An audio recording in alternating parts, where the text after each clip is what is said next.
Question है वो मेरा क्वेश्चन है ज़कात और उशर के हवाले से।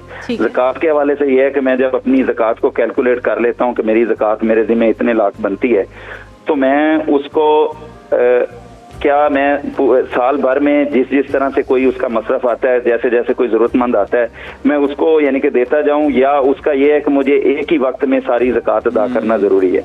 ये ज़कात के हवाले से। और दूसरा इसी के साथ ये उशर के हवाले से, क्योंकि हमारे यहाँ ज़िम्मेदारा भी है, तो जो हमारी फसल आती है, हर फसल का उशर जो है, मतलब कोई फसल 3 माह की होती, कोई 6 माह की होती, तो क्या उसका 3 माह और 6 माह बाद जैसे फसल आई उसका उशर उसी वक्त देना है, या उसको हम साल बाद सारी का इकट्ठा हिसाब करके भी दे सकते हैं? ठीक है, दोनों सवालों के जवाब ले लेते हैं। ज़कात जो है वो हमें यकबारगी देनी है, या हम अपनी सहूलत के एतबार से उसे किस्तों में दे सकते हैं। तो बिलाशुबा साल में एक बार ज़कात फ़र्ज होती है, आपने वो ज़कात का अमाउंट तय कर लिया कि ये ज़कात बन रही है, अब आपने उसे चाहें तो आप मुश्तरका तौर पर दे दें, यकबारगी दे दें। वो ज़्यादा अच्छा है कि आप किसी को इस काबिल कर दें कि वो आइंदा साल ज़कात देने के काबिल हो जाए।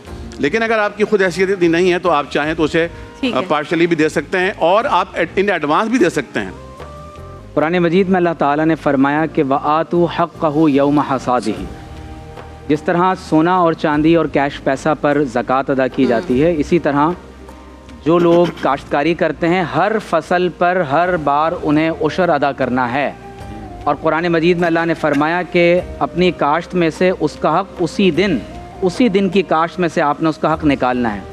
अब जो सवाल भाई ने किया, तो मैं उनके सवाल से ये समझा हूँ कि जब कभी भी वो काश्त करते हैं, वो पूछना ये चाह रहे हैं कि क्या वो 2-3 काश्त की एक साथ उशर निकाल सकते हैं? तो बिल्कुल निकाल सकते हैं कि वो 2-3 जो उन्होंने काश्तकारी की है, 2-3 फसलों का वो एक साथ उशर निकाल दें। ठीक है, लेकिन बेहतर यही है कि जो ही वो कोई फसल उगाते हैं, काश्त करते हैं, तो कुरान मजीद में अल्लाह ने फरमाया कि आतू हक़्क़हू यौम हसादी। जिस दिन तुमने उसे काश्त किया है उसी दिन अल्लाह ताला की बारगाह में उसका हक़ अदा कर दो।